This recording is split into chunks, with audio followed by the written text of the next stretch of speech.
Eric DeCosta made some controversial comments as the Baltimore Ravens get ready for free agency.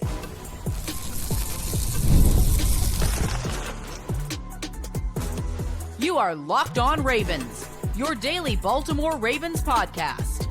Part of the Locked On Podcast Network, your team every day.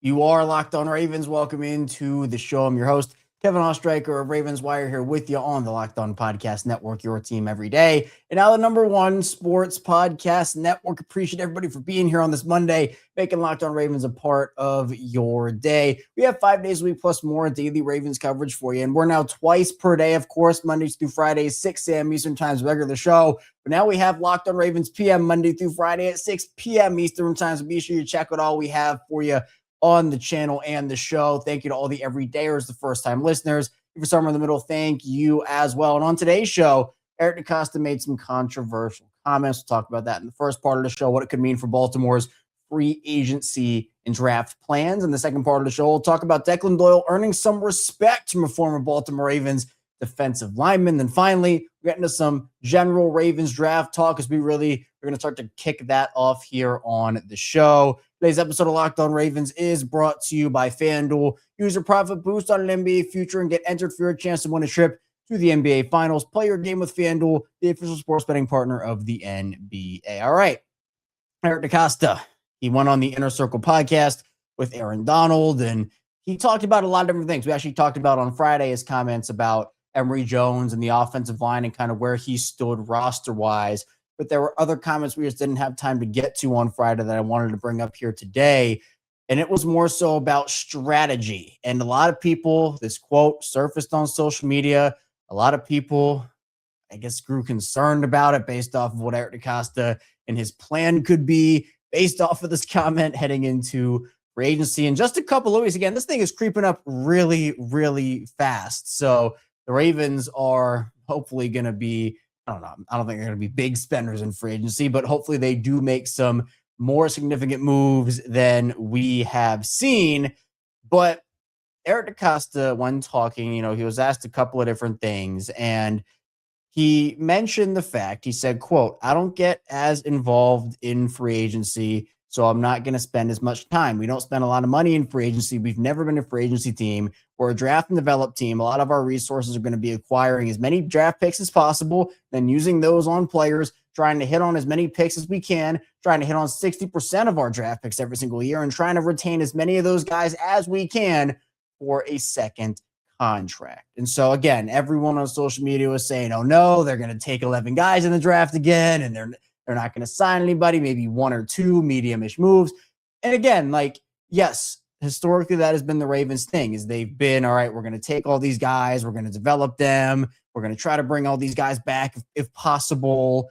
But I think there's a time and a place for, double-digit draft picks. And my plea has been, hey, 9 draft picks. I think for the Ravens, 9 draft picks, that'd be a solid number for them, because I think there's a time and a place for 10, 11, 12, 13 draft picks. Last year was not one of those times. I've been very vocal about that. I really don't think this year is one of those times as well. So for me, the comments, again, Eric DeCosta did not say, yeah, we're going to do this in free agency, because he could just be throwing a smoke screen. We know Eric DeCosta does stuff like that, and he'll throw people off the Ravens trail, and he's honestly very, very good at it. But I wanted to use the comments to dive into what I feel like, and I've mentioned this on the show at times and in pieces, but to really put it all together here today on the show in saying that, look, I understand the draft process and why it's important to the Ravens. Obviously, if you hit on these guys like Eric DeCosta is talking about, a lot of great production for a fraction of the price. You could be getting Pro Bowl production, all pro production for a rookie contract salary, which obviously it's a benefit to the Ravens to have that. Now, there's risk in that. Are guys ready? Do you even hit on these guys? That's the big risk in that. And also experience is another key factor here. And so, when the Ravens drafted Lamar Jackson and, they're going through 2019, 2020, those younger Lamar Jackson years, it made sense to bring in a lot of high-cost veterans because you had Lamar on a rookie deal, and then also try to bring in as many younger players that were good to grow alongside Lamar. And I thought the Ravens, for for the most part, did a pretty good job of both. Now, I don't think that they gave Lamar Jackson the necessary help at wide receiver. I've been very vocal about that. I think that they did make a mistake in not trading for a big-time wide receiver, even though that Greg Roman offense was not very popular for wide receivers. They made a mistake in that. And then, obviously, when Lamar, he gets his big deal, of course, that makes the emphasis on draft picks higher because of the fact that you have Lamar on a big deal and other players on big-time contracts. So you need to get that production for, again, a minimal cost. But now if you're the Ravens, you aren't in a spot roster-wise where every year is Super Bowl or bust, in my opinion. Now, again, for Jesse Minter, I don't believe that's the case. For John Harbaugh, it was. For Jesse Minter, I'm not firing Jesse Minter after one season if he doesn't make the Super Bowl. That's not fair. Mike McDonald didn't win the Super Bowl in year one. That's what everybody's talking about right now, right? So, but for the Ravens as a team, every year with this type of roster that you don't win a Super Bowl, it is a disappointment. Now, for me, the free agency approach has to be different this season. I've been vocal about that. The Ravens have long played the compensatory pick game of they lose some guys, they'll get third, fourth, fifth, sixth, whatever rounders they have. They have 4 comp picks incoming this year. They signed D-Hop last year in free agency on the second or third or whatever day it was. I can't remember exactly. But, outside of that, there wasn't like a move, right? And that's been kind of the theme.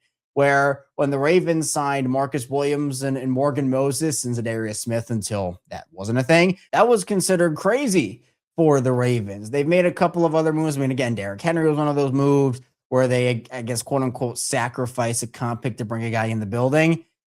I think that you don't use that formula anymore like that when you have this roster.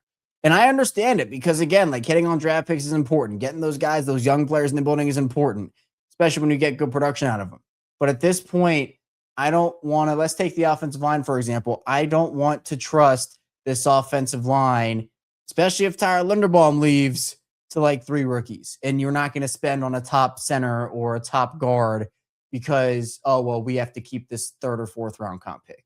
Again, there's a time and a place for it. It's worked really well for them. And I'm not trying to say that it's a bad strategy because honestly, it's not. It's a good strategy. But I think there is a time and a place for it.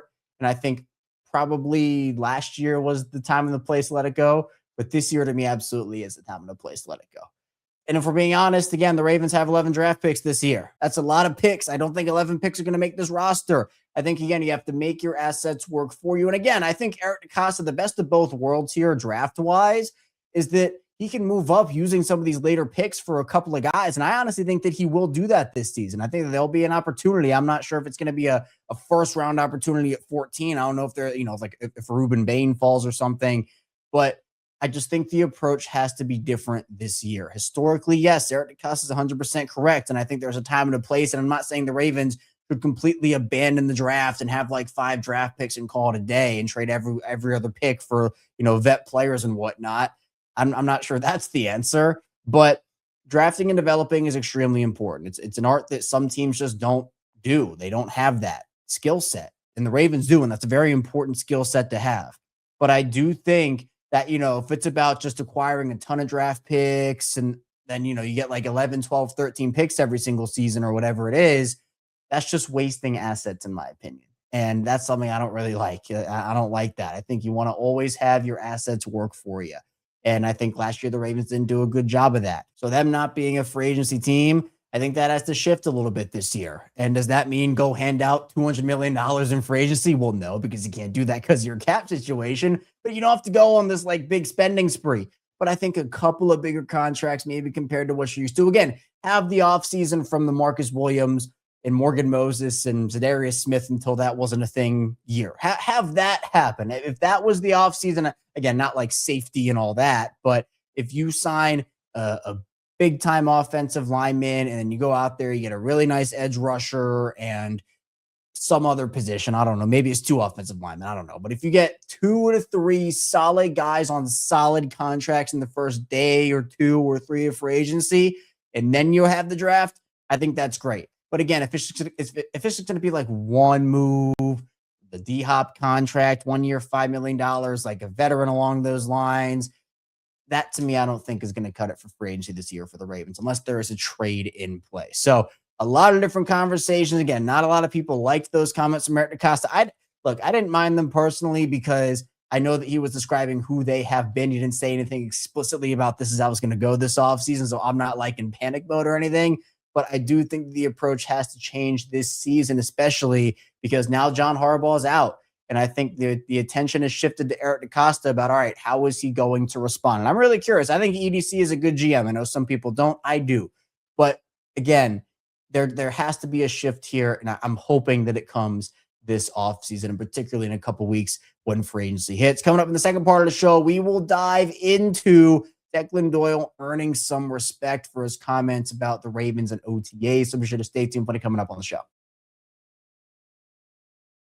First of the show is brought to you by TurboTax. Tax season doesn't have to take over your life this year. TurboTax is making it easier than ever to just hand things off and move on with your day. With TurboTax full service, you can have your taxes done for you by a trusted local expert, start to finish without the stress or guesswork. Instead of spending hours trying to figure out forms, you can meet with a local TurboTax expert in person or connect online. They handle everything from W-2s to self-employed forms and work to get you every deduction. You can upload your documents, go about your day, and get updates right in the TurboTax app. It's a huge time saver and gives you real peace of mind knowing an expert is handling it. For a limited time, you can have your taxes done by a local TurboTax expert for just $150.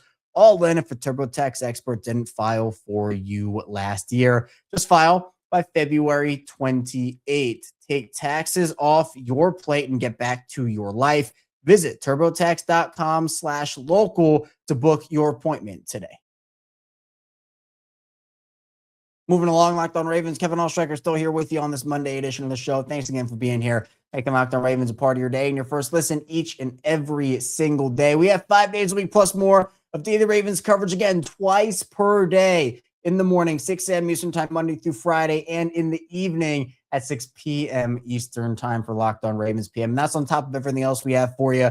Bonus episodes on the weekends when there are headlines, instant reactions after every piece of Ravens big news, and during the season after games. Also watch-alongs during the season during games. We have the Locked On Ravens Squad show twice a week, Mondays and Wednesdays at 7:30 p.m. Eastern time with myself, Sam Njoku, and former Ravens receiver Kadri Ismail. So we'll have that tonight for you, as well as the Everydayer Club for Locked On Ravens that is live. So you get access to one-on-one text conversations with me, ad-free episodes, a Discord server, a daily newsletter, a lot of different awesome things, weekly Q&As. So be sure you check out the link in the description for that, as well as on the Locked On website on the Locked On Ravens page. Well, Declan Doyle certainly stirred up some controversy in his first Ravens press conference as offensive coordinator, being very blunt about his expectations for his players and them showing up to voluntary OTAs. Now, he mentioned it was voluntary. He, of course, was not necessarily forcing them or saying you have to be here. No, he mentioned it was voluntary, but didn't really hold back when saying that, that's something that he wants and that he expects the players to be there. And so there was a lot of talk about it. And, a couple of former players got in on the mix. Chad Johnson, he went off on it. Actually, that clip was something that a lot of people were talking about. And, Chad Johnson was actually defending Declan Doyle from Shannon Sharpe. I had to watch it a couple times to figure out who was taking what side. But it was actually Chad Johnson defending Declan Doyle against Shannon Sharpe and saying, why would Declan Doyle call out Lamar Jackson? And he really went off. Like, Chad Johnson was visibly just like going off, saying you're calling out your starting franchise quarterback. You don't do nothing like that coming in as a new coach. It's dumb. It's stupid. Why would you piss off your QB with a message like that? What sense does that make? If you want Lamar to show up, you text Lamar, I want you. Everything he just said publicly, he could have said that to Lamar if he wants to Lamar to show up. What are you proving saying it publicly? Who's it going to piss off? Because Shannon Sharpe was mentioning all this stuff about Lamar and, who's not been there and all this and all that. And Chad Johnson got mad about it. So he was essentially defending Declan Doyle. Now, Marcus Spears, former Ravens defensive lineman, I think he had some respect for Declan Doyle and those comments because he talked about them on NFL Live. And he said, quote, I love the message. If Lamar Jackson's butt isn't there in the offseason with a brand new OC, we're going to come on during this football season. And the first minute they struggle, we're going to talk about Lamar wasn't there when his coach showed up. And look, I'll stop there before I finish the rest of the quote.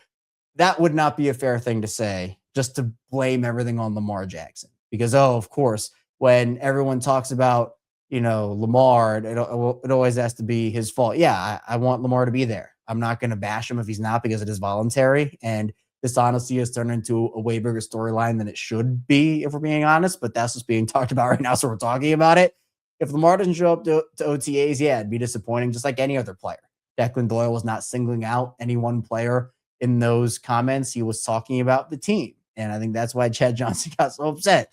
And, with Marcus Spears, he said, quote, "I think that's a big move by Declan Doyle. It's establishing respect. I think that's a statement he needed to make. I think more than anything, Lamar understands this as well. If he wants to win a Super Bowl, if he wants to go deeper into the playoffs and have a better performance, he's going to start now and building rapport with your new OC, who I think is ecstatic to work with Lamar Jackson." And so, yeah, look, it's something that was a big move, I guess. Again, I didn't really read as much into these comments as other people are, but it's the hot topic right now, right? Because everybody's talking about what Declan Doyle had to say. So again, the quote, if you haven't heard it, if you have, well, you're going to hear it again.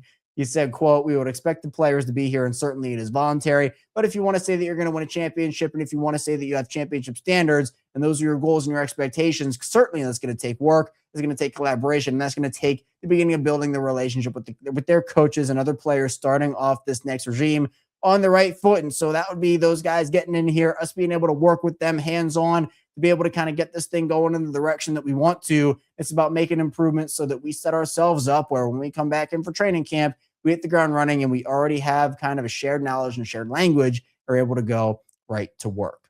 I don't have a problem with that. I have no problem at all with what Declan Doyle said there. Wasn't calling out anybody specific. Didn't say Lamar Jackson's name or Zay Flowers' name or Kyle Hamilton's name. Was directing it towards the team. And, I'm sure that Jesse Minter feels the same way. I'm sure Anthony Weaver feels the same way. Anthony Levine Sr. feels the same way. As many players as possible, the better. And just for the record, I do believe Lamar Jackson has showed up each time there's been a new system in place. I think he was there in 2023 for Todd Monken's first year as OC. And I believe, if I'm not mistaken, he was there in 2019 too for Greg Roman's first year. So, it's not like, Lamar has never showed up to an OTA in his life, because it's not true. But I do know that, again, when Lamar doesn't show up, everybody talks about it. I don't think there is more publicity towards a player when it comes to that or other topics of conversation than the publicity that Lamar Jackson gets during it. And you notice how a lot of it is negative publicity with Lamar Jackson in those instances where certain quarterbacks, certain players will do things, and then Lamar Jackson does them. And, Lamar Jackson is so wrong for this. And the other quarterbacks don't get nearly that much attention for it. And so if it's, Lamar doesn't show up, look at Lamar, he's doing all this negative stuff. And then another quarterback doesn't show up. Well, okay, that's his decision. That to me is not fair. It's not fair. So, and that's not just for OTAs and other things. It's for a lot, right? Lamar and the injury situations and some of this other stuff. It's just the double standard. That's a whole different conversation, though. We've had that conversation here before on Locked On Ravens. But I don't have a problem with this. Declan Doyle said nothing wrong. I don't think he takes a wrong stance here because, is winning or losing a Super Bowl going to come down to, does this player or that player show up to OTAs early in the offseason? Not necessarily, no. I don't think so. But I also think it's important to get that rapport, especially in a new system. And again, I think Lamar is going to be there. Like I do. I truly do believe that Lamar is going to be there. And if he's not, we'll have to talk about it because it's what everybody's going to be talking about. But I agree with Declan Doyle, where it'd be really cool to be able to already have that almost head start a little bit. With some of these veterans, they have to be at OTAs. Is it as important for them? No. And I think Lamar does fall in that category to an extent, right? Where, he's been around the game long enough and he understands the ins and outs and whatnot. He's been in the league. But again, you want to be there. And it's not just Lamar, it's everybody, right? It is, guys. And it's the working with your new position coaches. Like this is an everybody thing. But somehow it gets turned into a Lamar Jackson thing again. So here we are talking about it again. And the reason I do talk about these things on here is because I want to put the good narrative out there, right? There's been a lot of because people are already assuming, with Marcus Spears, I think he had good things to say in the latter part of his answer. But the first part about it is like, we're going to come on here and talk about it if Lamar doesn't show up to OTAs and they start struggling. Well, no, that's not how it should be. What about the other guys that don't show up if that's the case? Now, if Lamar's the only guy to not show up, I guess that's a different conversation. But again, it is voluntary. It is. As much as I want everybody to be there, as much as the organization wants everybody to be there, it is their decision, the players, whether they want to show up or not. And sure, people are probably going to take that if Lamar or other people don't show up. Oh, does that show you something about him? Or does that show you something about these guys? Because that's just what it is. But to me, I think that the message is okay. I think that there was no offense taken by anybody. I think that this story is something that a lot of people just want to flip on Lamar Jackson. So here we are. And I want to put that good narrative out there. I just don't think that's the case. So coming up with the final part of the show, we'll move into the draft conversation surrounding this team, about position value, where the Ravens could go, and a lot more. So stay tuned. Plenty coming up on the show. First, the show is brought to you by FanDuel. Ever wanted to experience the NBA Finals live and in person? FanDuel is giving you the chance to turn that dream into reality with their NBA sweepstakes. Here's how it works. Use a profit boost on any NBA future, and you'll automatically be entered for a shot to win an NBA Finals trip for two. That's right. Flights, tickets, the whole experience. If you're already looking at the board and thinking about which team can make a deep run, this is the perfect time to lock it in. I love futures this time of year, whether it's picking a team to win the championship or grab a conference title. It adds that extra layer of excitement to every game down the stretch. And now, not only can your pick cash, but it could also send you to the finals. Visit FanDuel.com to get started. Use your profit boost on an NBA future. You get entered for your chance to win a trip to the NBA Finals. Play your game with FanDuel, the official sports betting partner of the NBA. Continuing on Locked On Ravens, Kevin Oestreicher still here with you on this Monday edition of the show. Thanks so much for being here again, making Locked On Ravens a part of your day and your first listen each and every single day. If you have a friend or a family member who likes the Ravens, wants some daily Ravens coverage, or is a Ravens fan, be sure to send them over here our way on Locked On Ravens. We have them covered just like we have you covered. And you can follow me on social media, CashRecord34, Twitter, Instagram, TikTok, the whole 9 yards. But all right, let's talk about the draft. The draft is something, again, like we mentioned in the first part of the show, is a very big part of the Ravens' identity. We also mentioned in the first part of the show, they have 11 draft picks. And number 14, which, worked out pretty well for them the last time that they drafted there with Kyle Hamilton. They're hoping to get a major impact player. And Eric DeCosta, actually, on the interview with Aaron Donald and on the Inner Circle, he was talking a lot about those once-in-a-lifetime players, those planet players, essentially, and mentioned guys like Lamar Jackson, Kyle Hamilton, etc. Elodie Nato was another guy that he talked about in that. Ravens are hoping to find another guy like that. Now, in my opinion, the absolute dream for me would be Ruben Bain. Now, I do not think Ruben Bain makes it out of the top 5, right? But who were we saying that about a couple of years ago? Mr. Kyle Hamilton. Maybe that was top 10 or top 7 or whatever, but he was definitely in that conversation to go top 5, and he slips all the way down to number 14. So, look, there are dream scenarios like that. I think in this scenario, if I was the Ravens and Ruben Bain was falling, 10, 11, 12, I would trade up, especially when you have those projected 11 draft picks. But, there are a lot of other ways they could go. Now, it all is going to be impacted, in my opinion, by what they do over the course of the next month or so in free agency. Do they go out there and they sign a big money pass rusher or trade for one? Do they beef up the trenches in free agency? Because if they do that, they will have more freedom, because we know this team is a BPA team. And I think that's the correct thing to do. Of course, you don't want to just take tight end or quarterback or something every year and you already have one. But, essentially the consensus and the philosophy is, take the best talent, figure out the rest later. And I think that's fine. I like that strategy. It's really it's been a good thing for the Ravens, right? So that's what they did with Hamilton, and that's what they've done with a ton of players. But when the needs are so glaring, there is always going to be that, if, we have this guy rated higher, but we really need this. And that always comes into play in some way, shape, or form. But a lot of people are talking about potentially wide receivers, a Mekhi Lemon, a Jordan Tyson, a Carnell Tate. And again, I'm not sure I don't think Tate's going to be on the board. I think if Tate's on the board at 14, you run that card up. But, at the same time, there are a lot of offensive linemen that could be in the discussion to go at 14. Maybe if the board kind of doesn't fall the way you want, you can trade back. Now, remember, the last time the Ravens picked at 14, they were rumored, again, they're just rumors, but they were rumored to potentially be wanting one of those wide receivers. And I don't know if that was Garrett Wilson or Drake London or Jameson Williams or whoever, but it worked out for him well. But now I think you have an opportunity to, even if you do sign a pass rusher in free agency, I'm not letting that deter me if I'm the Ravens. If there's a guy that's, your number one pass rusher on the board or number two or whatever, and he's head and shoulders above everybody else, you take that guy. I think the Ravens can find multiple key contributors on all 3 days of this draft.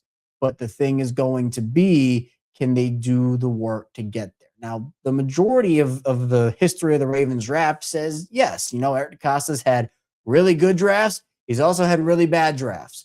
I think DeCosta's a good evaluator of talent, and I'm curious to see what the situation looks like without John Harbaugh there this season. I'm not sure how much draft influence that he did have, but there are a couple of interesting positions because, again, everybody talks about O-line, D-line. Wide receiver's been a big topic of conversation, even though it's not as big of a need for me, especially if you bring back D-Hop, you sign somebody or trade for somebody, but that's a different conversation. I think they will look in the secondary. Now, again, I don't think you need a ton of secondary members, but we don't know the future of Marlon Humphrey yet. We don't know the future of some of those other guys. Like, are they going to bring back Chidobe Awuzie? What's it looking like for Darius Washington or Loki Gilman? I think later in the draft could be opportunities. If they draft a corner or a safety like Caleb Downs, I don't think Caleb Downs makes it to 14. Caleb Downs in this defense would be crazy. But, if it's a safety or a corner in the first round, I don't think that's the move for them. I just don't. I think that you essentially, based off what you do in free agency, if it's O-line, D-line, wide receiver, I'm more open to wide receiver than I think some people might be, but I am open to it, especially if that guy's rated highly on their board. Other than that, though, I think those are your three positions you need to look at in the first round. Obviously quarterback's not an option for them. Tight end, I'm not taking a tight end in the first round, even if Likely and Kohler both leave. I think that's something that they've hit on in the later rounds. They've been good with that. So I'm cool with them waiting until the mid rounds to look at their tight ends. Again, like tight end in the first round is not an option anyway. But, then you look at a potential linebacker. I don't think they need to draft that guy in the first round. Like I mentioned, corner and safety. I don't think that's something they need to do here. So again, to me, it seems pretty obvious that, my prediction is that once the first round is over, once pick 14 goes, it will be one of three positions: offensive line, defensive line, or wide receiver. It's honestly pretty simple for me. But of course, now that I say that, they are going to take a corner in the first round, and everyone's going to be like, okay, all right, well, that's that. So there's going to be a ton of other draft conversation. We'll get a lot more into prospects. We're going to do our first mock draft Sunday, this upcoming Sunday, on social media. Then, of course, I read those out on Monday's show. So I'm bringing those back a little later this year so that I can really hit it a lot harder over the course of the weeks and days leading up to the draft. But I'm super pumped for draft season. Again, I want the Ravens to shift a little bit in their philosophy for free agency in terms of bringing in a couple of pretty decently sized contract veterans that can really help you at positions of need and not just playing the comp pick formula. But the draft also is super important. I think the Ravens are right for believing in it so much, but I just think there needs to be a little more give and take in terms of free agency and the draft, because I think that they can balance both, even if it means sacrificing a 7th round draft pick or something. I think it's okay. So I'm hoping that balance can be put into action this year. That's all I have for you today, though, on Locked On Ravens. Thank you so much for tuning into the show on the web. Be sure to like and subscribe button in video form and follow along and subscribe in audio form for 5 days a week plus more daily Ravens coverage. Coming up, we will be back 6 p.m. Eastern time for Locked On Ravens PM. Be sure you don't miss that. Then also the Locked On Ravens squad show, myself, Sam Njoku, and former Ravens receiver Kadri Ismail at 7:30 p.m. Eastern time. So be sure to stay tuned. I'll see you right back here soon on Locked On Ravens.